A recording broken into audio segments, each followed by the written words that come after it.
Welcome to Writing Along. Today's episode is all about ignoring feedback on your writing and why it's completely necessary sometimes and why you probably shouldn't listen to everybody. And it's just, it can be exhausting to hear lots of critical feedback on what you have to say. It might be annoying. It might stop you from writing your book. If you want to write a book in 30 days, by the way, check out my website, writingalong.com, and grab your completely free copy. I am all for creating a sphere of ignorance around you when it's necessary. And in a timely, intentional way, you can accomplish a lot by canceling everything out around you. When you're intensely focused on one thing, you can really harness something that a lot of people can't. The exceptionality comes from, what does the word exceptional? By nature, just being a little bit of difference, not for the sake of it, but just for what it can do, what it can create, what it can allow, what it can foster. And again, not all people are going to like your writing. Some people won't even care, like they'll hate it. They will not enjoy it. They will make it a point to mention that they don't. And good for them. The thing is, if you get negative feedback, you got feedback. It incited a reaction. You might not even be confident about your writing right now, but if you share it to someone, and even if they're just coming from this horrible negative place and they got their own problems they got to work out, and them going off on you about the writing, or I rated this out of that, you're going to be hearing all of their own insecurity. They're trying to destroy you as a writer, as a person, but they're not really. They're just reflecting their own inner psyche on you.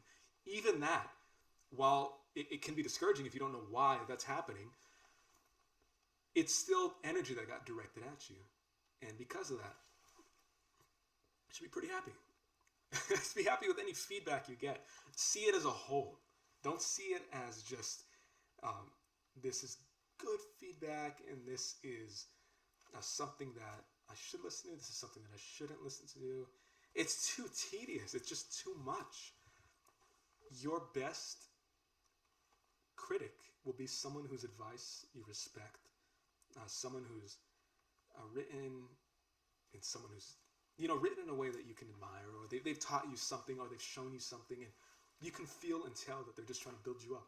That's all they, at the core of it, want for you. They're looking out for your best interest as a writer, as a person. And through that, you want to hear their feedback. And you want to hear your own too, because deep inside, you might not always feel like it, but you want the best for yourself too. So take heed of that and just be aware that any feedback at all is great. It's something to absorb. It's something to take into consideration, but don't get obsessed over the details of it. A lot of people, I've seen so many writers, it's sad. It really hurts me. It's why I create this stuff for you, because I've seen it happen to people where they write something and they're on a roll. People are like, yeah, this is great. This is really good. Keep at it. And then they hear feedback from, I don't know, their friend who they don't even know or care about, who is not, doesn't align at all with what their values or anything. They're like, I don't really, you should do that, change that around. Like, what is this? This is such a waste. And they stop writing for the rest of their lives, for years at least. I hope these people start writing again. I hope you do as well. And if you found this video, whether you've encountered that or not yet, you will. And if you have already, then you know what I'm talking about exactly. It can make you stop for long periods of time. And it sucks. Because you don't know where to move on from there. You're like, do I have to change everything? Does my approach have to be rethought? Am I, as a writer, not coming from the right place if they didn't like it because of this? And it's a completely wrong way of looking at writing, because writing isn't it's not measured. It's not. There's no unit of measurement you can apply to it. You don't put a number on it, which is why people are broken as writers before they even start, if they learn it in schooling systems, which aren't always seeking for you to think on your own, for you to express yourself. A lot of the time, they just apply a numerical number on you. And not because, again, Don't victimize yourself. Do not victimize yourself as an individual, or especially as a writer, or any kind of creative expression that you're coming from, that you identify with, because that's not why that happened. It happened because it's hard to generalize something like that. Not everybody even cares about writing. So when it's systemized and it's just brought into this way, then you're introduced into that, and suddenly your writing is, there's a rubric for it. You got to hit this mark, you got to hit that. If you don't mention that, you failed. You got a 0, you got a 1. And that's going to hang over you your whole life. That's going to affect your future and the way that you're doing all this. I'm telling you, if you are in schooling right now and you're writing teachers, or you've done it in the past, and you got a bad grade on a piece of writing, and that kind of stuff sticks with you if you don't know how to overcome it, or even if you could overcome it. And the fact is, that's even in creative writing courses, they're not always fostering creativity. It's still this hive mind. And the thing is, it's very, very easy to get caught in the gravity, to get caught in the black hole of it. Don't be ashamed. Don't hate yourself for getting stuck into it, but also acknowledge that you can break free. That's not the only place you have to be. If you're part of a writing community that is constantly and consistently bringing people down as writers, you're approaching hell.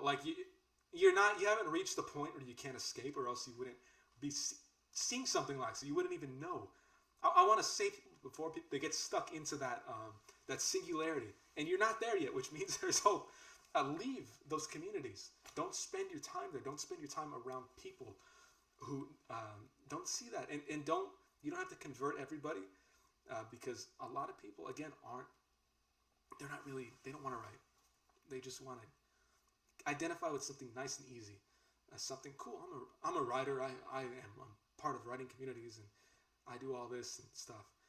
But they want to be very critical about people, and those people aren't coming from the same place that me and you are coming. They're not coming from the place that you are, and you don't have to get lumped in there. You don't have to become the hive mind. You can break out of it, and you have to become your own source, your own central force of gravity as a writer.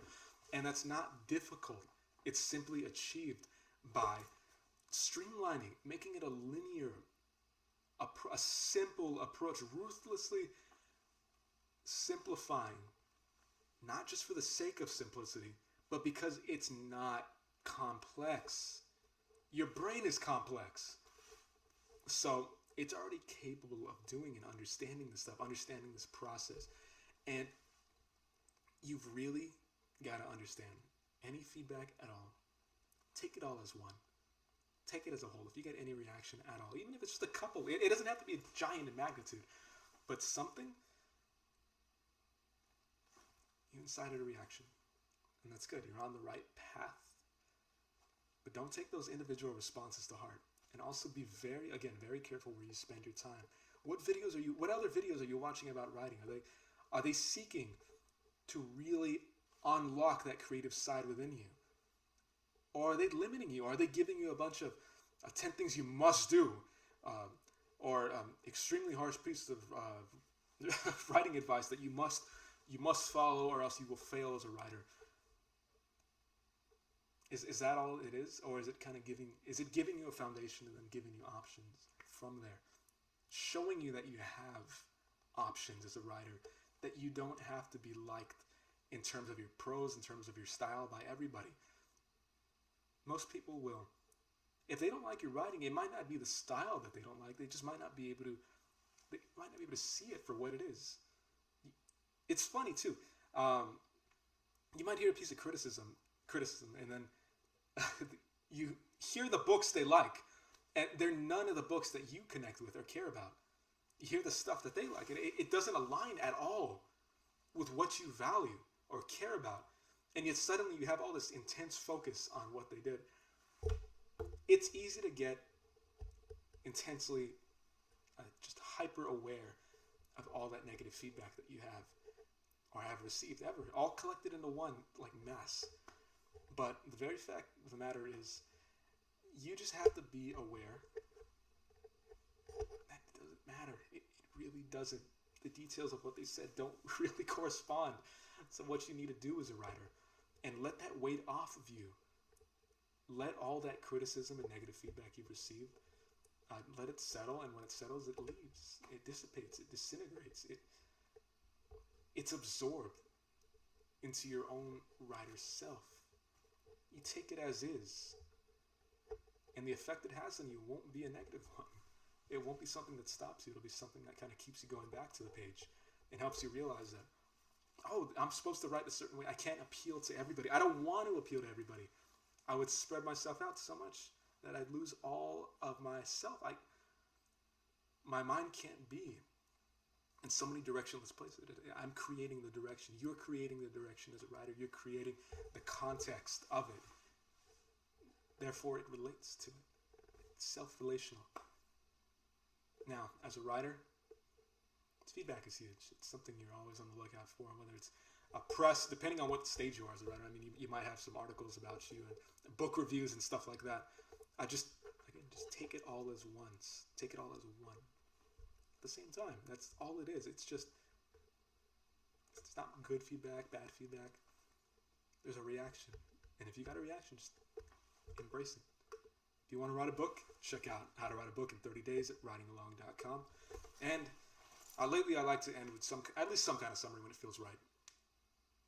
Feedback can kill you. It can stop you as a writer. It can stop your growth completely because you think you have to change everything and it's going to take years to realign. You don't have the time for that, when really someone might think your writing sucks, or someone might be trying to limit what you can actually do, limit what you're actually supposed to and are capable of doing. And it really just might be their own mind, their own fears of their inability to self-express that are really manifesting in the way they talk, in the way they're giving you that feedback. Because it's one thing to just say, oh, just ignore it, but knowing the whys, you probably like to know the whys too. I like to know the whys. And again, this kind of thing is huge. To me, it really matters. It's one of the things that really matters. I don't want people to stop before they ever even start. I want them to begin. I want them to know why and how to continue after that. And it's why I'm making this video. It's why I'm making 100 videos of writing advice completely free for everyone here. So thanks for checking this video out, and I'll see you in the next episode. Thanks for stopping by.